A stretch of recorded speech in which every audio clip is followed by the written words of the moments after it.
welcome to Half the Battle. You know, in G.I. Joe, there are times when a character can have several and very different origin stories. Hell, Snake Eyes has about 4 different reasons why he doesn't speak. Today, we'll be looking at one such character. Meet Scoop, the G.I. Joe combat journalist. This figure was released in 1989 with all original body parts. Though one part isn't quite as original as the others. I'm talking about his head. You see, Scoop is one of the few figures whose likeness is based on a real person. And I'm not talking about instances like the Fridge or Sergeant Slaughter, where the character is supposed to be the real-life person. No, in this case, Hasbro based the head sculpt on NBC reporter Mike Leonard. I have no idea why this guy got the nod, but there you go. I can kinda see the resemblance, but honestly, the toy's face reminds me more of Steve Guttenberg than anybody else. And I'm pretty sure that's the first time in years that anybody has talked about Steve Guttenberg. The figure itself has lots of nice little detailing. There's a molded-on camera, as well as binoculars, and a wrist communication thingy that seems like it's straight out of Star Trek. One bizarre detail is the gun molded on his ankle. A small backup weapon like that is useful, but only if it's hidden so the bad guys don't notice it when they have disarmed you. Here, it's right there in plain sight. I really like the color combination of yellow and green here, even if it goes against my general idea that Joe should look like army figures. I think it's probably because his primary function is non-combat. Sorta like Airtight. Scoop came with a great set of accessories. And a goofy helmet. Much like last week. In fact, the thing even looks a bit like Wildcard's helmet. The thing comes with a detachable microphone that I can't bloody find, renewing my hatred for very small, easy-to-lose parts. Seriously, it would be a lot less frustrating if the microphone was just molded on the helmet. He also has a gun that for some reason looks like it has a silencer on it. Yeah, with all that yellow, you aren't gonna be all that stealthy, dude. His final 2 accessories are a great combo. A camera and a backpack transmitter that attach to each other with a hose. They are very detailed little pieces of plastic. You could almost say a little too detailed, because that thing looks like it's a seriously complicated camera. Compared to that thing, mine here looks like it belongs with the Flintstones. And this thing is from 1989. Well, I suppose I can take comfort in that it probably doesn't have a USB port or anything. The transmitter itself just looks awesome. Overall, this is a neat figure with terrific accessories and a great attention to detail. I still say he looks like Steve Guttenberg, though.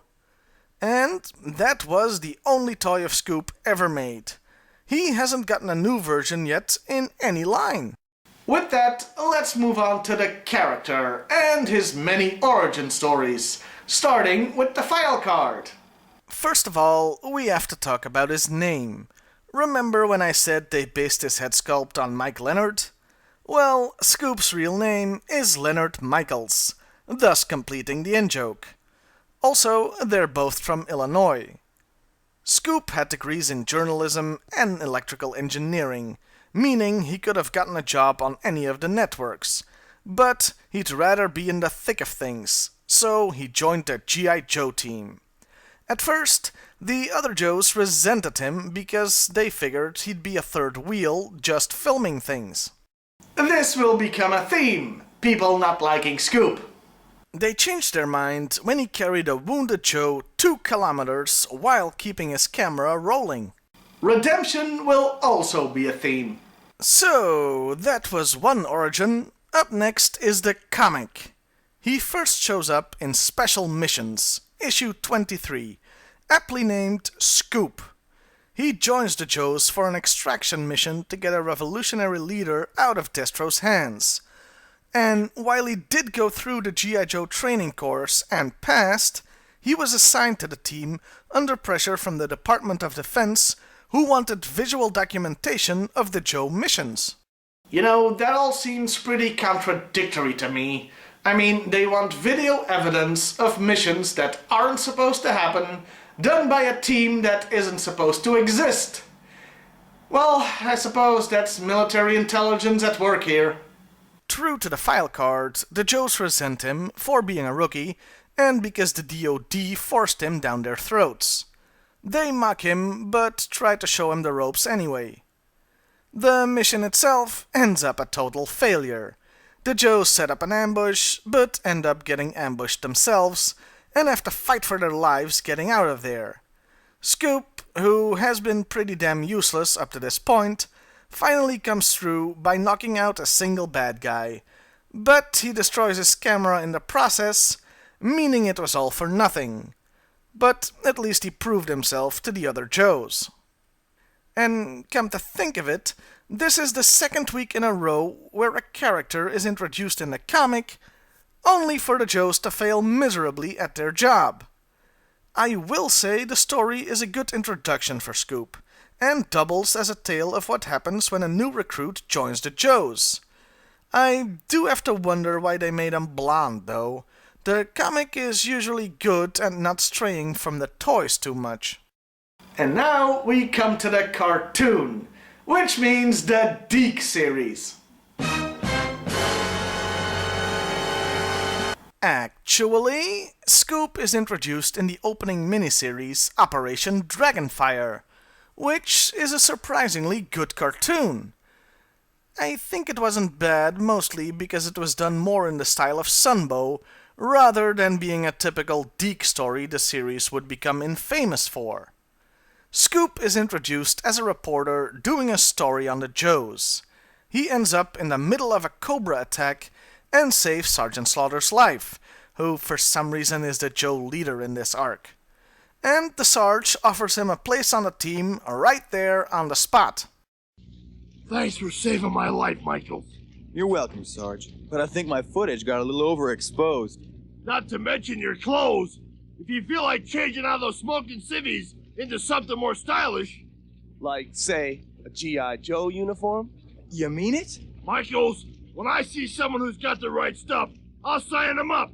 Right on the spot. In that case, let's dump this Michaels business. Like I said, my friends call me Scoop. So much for any rigorous screening process to join the most elite team in the world. I mean, look, they even had a uniform ready and everything. How convenient! Scoop has a secret, though. This mild-mannered reporter is actually a Cobra agent. He's a Crimson Guard sent to infiltrate the Joes. He joined Cobra to get revenge on them, since he thinks they're responsible for destroying his parents' home. Now, it's never stated outright, but the implication is that his parents died when the house was destroyed. The strongest evidence for that is this line. To gain revenge on the murdering fiends of G.I. Joe, I will do whatever you command. Yeah, calling them murderers seems to be a pretty good indicator, even if nobody is ever supposed to die in the cartoon. Operation Dragonfire is very much Scoop's story, from starting out as a spy, to realizing the Joes aren't bad people, to finally figuring out it was Cobra who burned down his parents' home, and switching sides. You really get to know all about the guy. His dislikes, people that killed his parents, and his likes, getting revenge on people that killed his parents. Come to think of it, this guy is basically Batman. Assuming Batman ever thought G.I. Joe killed his parents. Now that would be a twist. Given that Scoop was the main character in the DiC opening series, and so much time is given to developing his character, it should come as no surprise to you, he is never seen again in the cartoon series. That's DiC for you. So, that was Scoop. I like both the toy and the character. My favorite origin story for him is the DiC cartoon. It was really well done. Yeah, you heard me. I just said something nice about the Deke series. Human sacrifice, dogs and cats living together, mass hysteria. When you look at it, it's sorta weird he only ever got one toy.